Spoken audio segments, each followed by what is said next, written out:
বাংলার এক সাধারণ পরিবারের সন্তান, যার ন্যায়বোধ কাঁপিয়ে দিয়েছিল পুরো বিশ্বকে।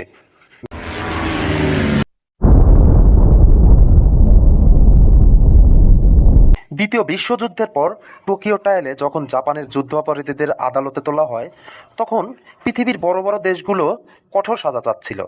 কিন্তু মাত্র একজন বিচারক জোর গলায় সত্য বলার সাহস দেখালেন। তিনি বললেন, এ বিচার ন্যায্য নয়, এ শুধু বিজয়ীদের প্রতিশোধ।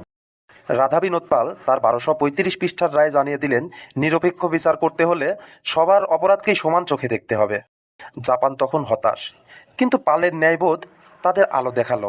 জাপান বহু দেশে ভয়াবহ কাজ করেছে, এটা পাল মানতেন। কিন্তু তিনি দেখলেন বিচারটা ন্যায় ও আইনের ভিত্তিতে হচ্ছে না। এই আইনে বিচার হতে পারে না। আগেই এমন কোনো আন্তর্জাতিক আইন ছিল না যা আগ্রাসী যুদ্ধকে অপরাধ বলে। এটা হচ্ছে বিজয়ের বিচার, ভিক্টরস জাস্টিস। পাল প্রশ্ন তুললেন, হিরোশিমা নাগাসাকিতে লাখো নিরীহ মানুষকে হত্যা করা হলো, এ দায় কি কেউ নেবে না? শুধু পরাজিতদের কেন আদালতে দাঁড়াতে হবে? বাকি ১০ বিচারক জাপানকে দোষী বললেন, কিন্তু পাল একা দাঁড়িয়ে ১২৩৫ পৃষ্ঠা লিখলেন একটি পূর্ণাঙ্গ ভিন্ন মত, যেখানে তিনি বললেন, ন্যায় বিচার সবার জন্য সমান হতে হবে, শুধু পরাজিতদের নয়, বিজয়ীদেরও বিচার হওয়া উচিত। এ রায় বিশ্বের শক্তিশালীরা মানেনি, কিন্তু জাপানের সাধারণ মানুষ তাকে কখনো ভোলেনি।